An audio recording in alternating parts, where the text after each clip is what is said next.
So,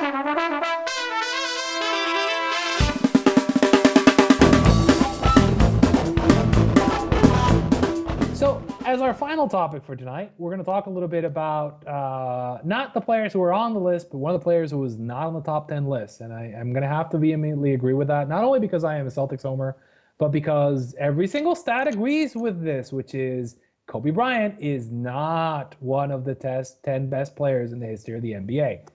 Andrew. No offense to Kobe, but Kobe, you're a phenomenal player, and you're probably the most skilled player in NBA history, which is debatable, but you're not a top 10 player in NBA history. And, people these days throw around top 10 player in NBA history like it's like a right. Like Kobe's easily a top 10. But, there's been so many players in NBA history, it's just not simple anymore to say that a player is a top 10 player in NBA history. And, Kobe brings a ton to the table, but once you start looking at his advanced stats and just how he won throughout his career, I think it's more than plausible to say he's not a top 10 player in NBA history. Well, I think one of the things is like there's a great stat if you look at Basketball Reference, you can look at win shares per 48, and like Kobe's best season is only about, I think it's only about the 60th or 50 something best season per minute for a guard. Now, here's the thing. The thing about Kobe is like he never quite got to that peak, but he sustained his level. I call him the best Robin ever. He sustained that Robin level for the longest period. So he was one of the best second bananas there's ever been this is not a bad thing. It's just he's not. So you need to have Kobe and other stuff to win the title, right? And this is not a knock on Kobe. I mean, this is saying like, look, he's a top tier player. He's not a top. There's only really one season where you can convincingly show that he was a top 5 player, which is the 2008 season. Every single other season in his career, he's when he's healthy, he's been a top 30 guy, and it's been higher, it's been lower. And that's really good, if you've got another guy around them like Shaq or like Pau or like, other guys they had on those teams. Like Pau, they had Odom, they had Bynum, they had Ron Artest. Ron Artest, they had Ori, they had Horace Grant. They had a huge bunch of folks on those teams.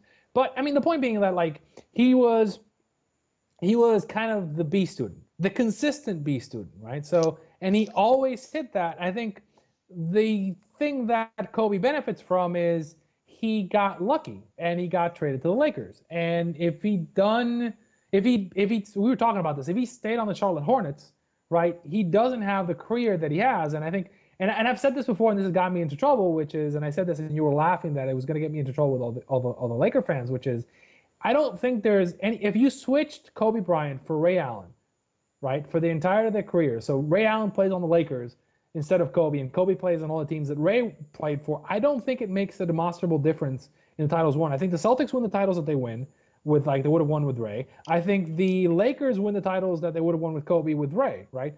And I don't think there's a demonstrable difference. And this is not a knock on Kobe because I just switched him with a first ballot Hall of Famer, right? So Ray Allen is a first ballot Hall of Famer who made perhaps the biggest shot in the history of the finals, right? So, but like Laker fans are going to be offended, but like Ray Allen's really good. But again, they're not, nobody's going to make the argument that Ray Allen is one of the top 10 players of all time. Well, except for the fact that he plays in LA, the only reason you're making the Kobe argument is because he plays in LA. That's the only reason we're making this argument. We're having this argument.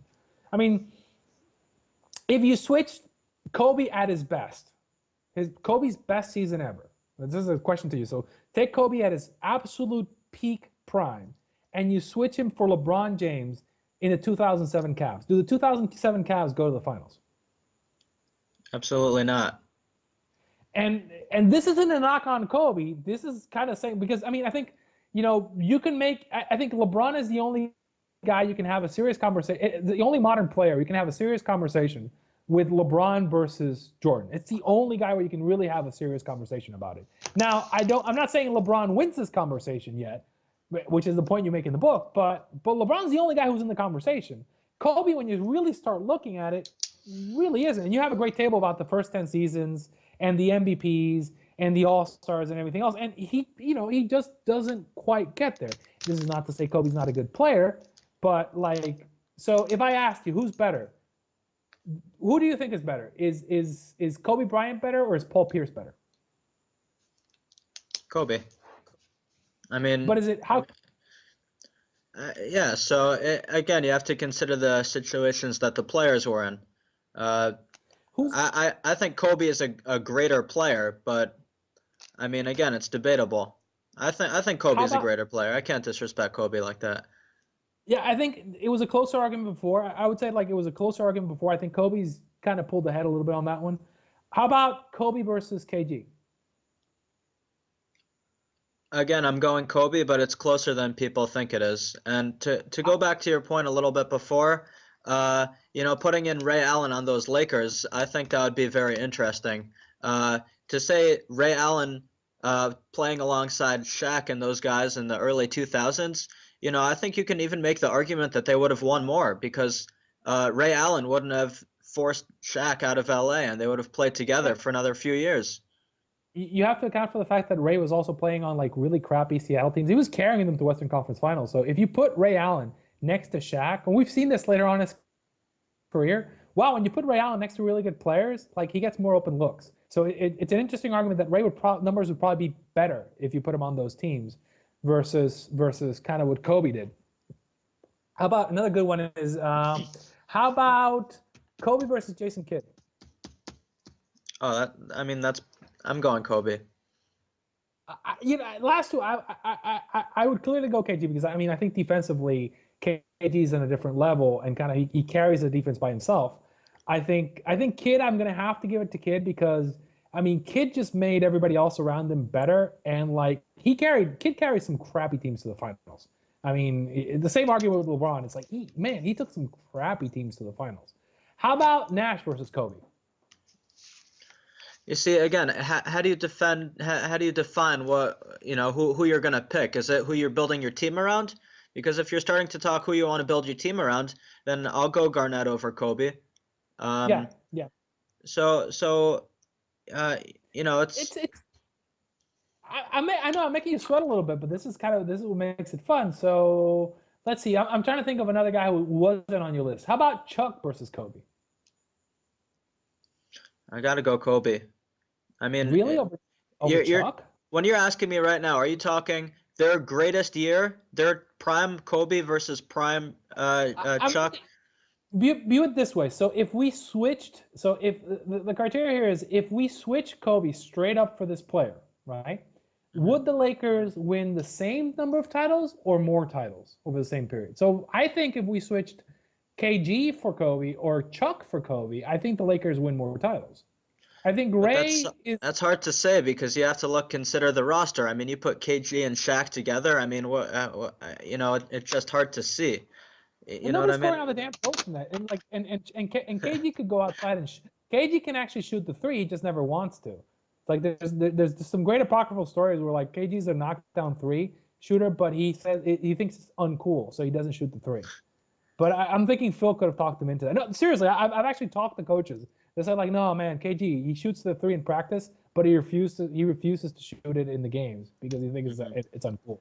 But again, I think Phil could have actually talked him into it. I think Chuck would have. Chuck is really interesting because Chuck is more of a three kind of wing player. You need to get a shooting guard, but I think shooting guard is kind of a loose commodity. But and also Chuck did the things under the basket. I think. Let's see. How about Wade for Kobe? This is interesting. Prime Wade, I would go Prime Wade. I would go Wade in his best year. I would take that over Kobe in his best year.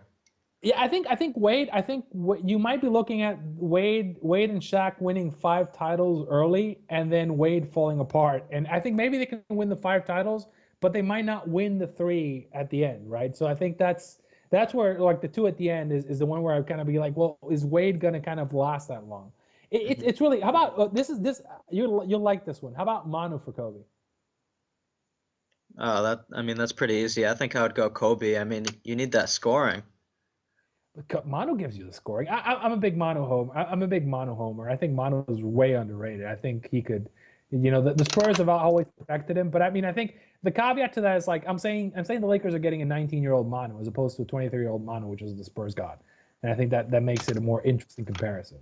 I think, yeah, I mean, that to me is like again but again we're talking Laker fans, don't get offended. We're talking about Hall of Famers here, right? So I think, for example, we said Jordan for Kobe. What would you say? I would go Michael. And I think Michael, if you think Michael next to Shaq, I mean, who the hell is beating that with Phil as a coach? I think Oscar Kobe. Go ahead. Again, it's hard, it's hard to say because based on that Lakers team, there's plenty of guys who I think would play a lot better with Shaq and who would feed him the ball more than Kobe did, and the Lakers would be a better team. So that doesn't necessarily mean, just because I'd rather take Paul Pierce on that Lakers team to play with Shaq, that doesn't mean Paul Pierce is greater than Kobe. I'm going to give you a really interesting name, Clyde Drexler.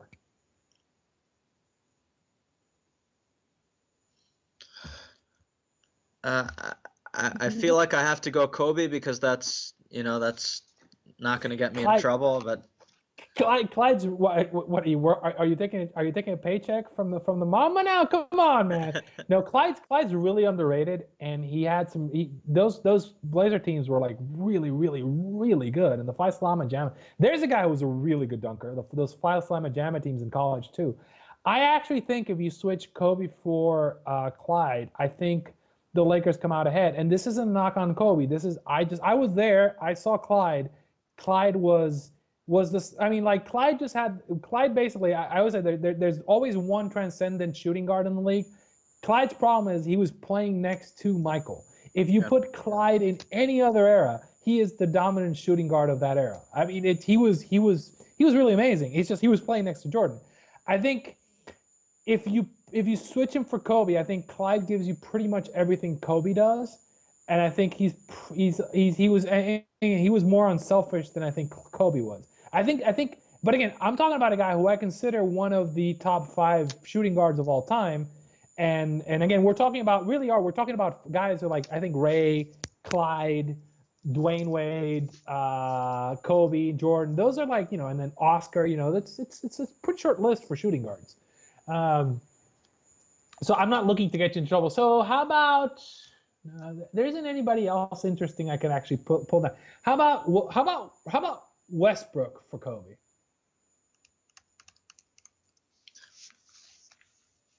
I would go Kobe. I'm not a big Westbrook fan. We can talk about this another time, but Westbrook, in my opinion, is a very interesting player, very inconsistent player. So I just wouldn't go Westbrook to begin with. So I would go Kobe on that. Is there anybody else you think is close to Kobe? I mean, I'm shooting. It's a basketball bar conversation. So who do you think could, by the criteria I said, who could you switch with Kobe? Who else could you switch with Kobe and get the same results? Healthy T-Mac, definitely. Yeah, no, I agree. I think healthy. We're saying T-Mac healthy for his entire career? I think if that's the case, then I'm saying you're doing better with T-Mac. Yeah, it's definitely plausible to say that. Because healthy T-Mac was amazing. I mean, it's just he could never sustain it. It's kind of like healthy Yao. Healthy Yao for the little flash that we got for healthy Yao was amazing. It's just enough people don't know that, but he was, Yeah, healthy T-Mac and healthy Yao with those Shane Battier and Rafer Alston and all those guys. If they could have stayed healthy and been a core together, that could have been a dynasty out west. I'm gonna get you into real trouble here. So how about Melo for Kobe? I think they're both very similar players, and I would go. They're interchangeable. I think you can go either one. Well, honestly, on that one I'd go with Kobe. I think Melo has a tendency. I always say Melo is the 5-tool player with the 5-cent head. He's really talented, but he does dumb. He's got that the same thing that happens with Russ, where he does dumb stuff. But I think Russ is actually less problematic than we've been it's like I don't want to get you in trouble. This is all me dissing people, so it's like it's me dissing players. So Andrew's being really nice about this. Mamba, come after me, Although I've been the guy who's defending. I said, like, I'm the guy when the stat geeks was like, oh, Kobe's not. I was like, no, Kobe's good. Kobe's a really good player. He's getting to the point where, like, his longevity has put them in the discussion for a top 30 all-time player. He's just not in the conversation. He's not Michael Jordan is a different species than Kobe, right? We have to kind of consider Jordan and LeBron different species, and then we kind of judge Kobe the mortals, and I think that's the right place. And I think we judge. And again, going back to the Ray Allen point, where we're talking about Ray Allen, I mean, do you agree with me that, like, Ray Allen's made some of the greatest shots in the histories of the finals? Finals and playoffs, yeah. Yeah, and he's had some, like, incredible runs, incredible moments. Anybody who wants to talk clutch or performance or historical, I mean, Ray kind of has everything you can kind of throw out. He throws it. I mean, I think he's just kind of hurt by the fact that he played in Seattle, right, for a significant portion of his career. Seattle and Milwaukee, right? Or am I getting that wrong? Seattle and Milwaukee. And so, when you play in those markets, go ask Kareem what happens when you play in Milwaukee for a significant part of your career. And it doesn't kind of help you in that argument. So, any last points on Kobe? Let me just reiterate again. You were asking me if I would replace a player to play on those Lakers teams for Kobe. So, the people you were asking me, it's not, for example, Manu Ginobili or Kobe. Kobe's a greater player, but who do you think would help the Lakers be more successful? That's not an easy call, because Kobe, I talk about this in my book, did Kobe really make the Lakers better? And, this is a whole nother discussion, but we can look at games that Kobe sat out of, which happened to be a significant amount of games over his career, and the Lakers were fine. So, we were talking about plugging in players into that Lakers team and to play alongside Shaq, and I think there's a number of players who can do that. That doesn't mean that they're as great as Kobe, but that means the Lakers could be equally as good. Yeah, I think there's an argument to be made. I think Manu's underrated in the sense that you can make a significant argument that Manu is the second best player on one of the greatest teams of all time, or like one of the greatest, like, in terms of longevity, he's arguably the second best player on that Spurs team, like this, after David Robinson kind of left in that second run. And really, if you think about the longevity of those two teams, then it's really kind of there, and that's why I make that argument. And your point is interesting. I think that it's underrated how much Manu has sacrificed for the Spurs by coming off the bench, by playing in the limited role, by doing all these different things that Pop has asked him to do.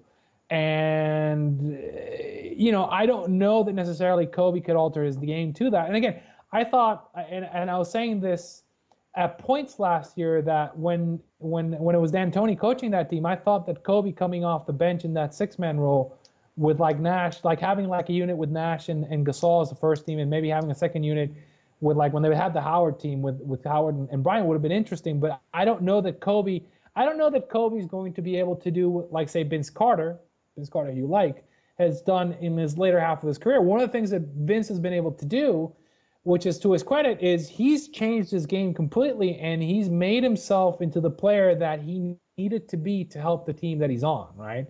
And I don't know that, and this is why I think that Kobe's contract is terrible for the Lakers. I think it's great for him, but it's terrible for the Lakers in that, I don't think he has the personality to step back. I think he's very similar in personality to Jordan. And Jordan on the Wizards, it's really hard for boxers and, like, guys like Jordan and Kobe to realize that really they should retire and leave. They don't go out with dignity. They go out like rather in an undignified manner. And I think, yes, but fighting not nobly, fighting in a fight where you're like, have you ever seen that? There's a great documentary. It's Muhammad and Larry and Larry, which is like from the Larry Holmes and Muhammad Ali fight, 30 for 30 on ESPN, plug for ESPN. But it's about how, like, everybody hated Larry Holmes for beating the poor old Muhammad Ali. But I mean, Larry was doing his job. He had to beat him, right? But I mean, I think that's the problem with Kobe, is that's where he's going to wind up. If he wanted to win a title, really, he would probably have to do something like what Ray is doing, which is Ray Allen just kind of knows, hey, I'm just going to go in and be like the sixth or seventh man, and they'll call on me and I'll come in and, like, hit the shots that they need me to hit. But I can't play 35 to 40 minutes a night anymore. And I don't know that Kobe's going to accept his mortality enough to be able to kind of have a next a next phase of his career. I think he did a great job at going from that first phase to that second phase, like Michael did, where like the first kind of overpowering athletic to like I'm going to work harder. The second phase, which is I'm going to work harder than everybody. I'm going to add enough stuff to the game so that I can compensate. Which is LeBron's doing that as well, right? Although LeBron really hasn't quite hit that decline yet. It's coming though. But I don't know that Kobe's going to be able to go like, okay, so now I'm going to go to the third role, which is kind of what Jason Kidd did later in his career, another guy who did that, which is I'm only going to be able to come in limited roles, and I'm like a contract killer. I'm coming in to do like certain things, and I don't know that Kobe's going to be able to do that. And I think that's, as much as I think that he's earned the accolades of the Hall of Fame and whatnot, I don't see it ending well because it didn't end like. Anybody who's a Wizards fan, and you're a Wizards fan, right? Die-hard Wizards fan. So do you think that it ended well with Michael on the Wizards? For his legacy? Yeah. Absolutely not. I mean, that's why other people have questions if he's the greatest ever, because their perception of him at the way tail end of his career was seeing him play for the Wizards and seeing a guy put up 20 points on 40. I mean, he was give him credit. He was 40 years old. He played well, but like with Kareem, people saw him at the tail end of his career, and it's hard to visualize him as the dominant player he was when they saw him play 2 years sluggishly playing on the Wizards. Yeah, I think the difference is that Kareem kind of Kareem did continually adjust his game, and he was very smart. He was the first guy who was really smart about kind of the stretching and kind of the adaptations you need to do to the game to be successful. Kareem wasn't playing that many minutes at the end of his career either. He was good at marshaling that. And I worry that, and again, my worry with Kobe is that, as I said, it's going to be, the end of his career is going to play out much like Michael's as a tragedy, not a kind of success story. And I don't think he has it in him. I mean, I think if Kobe was a different person, he could get another ring, but he's not going to be willing to do the things he needs to do to be the guy who wins that other ring, right? Because he would have to do it as kind of a second banana or second guy on a team, or like probably like I guess he could probably be the fourth or fifth best player on a championship team now. And again, Kobe stans don't hate me. I'm just saying now, after all the surgeries, after he's had the Yao Ming injury, I'm saying that he would be better off being like the 50-minute guy on a team, not the guy who's going to want to play 40 minutes a night on the Lakers. It's not going to be pretty.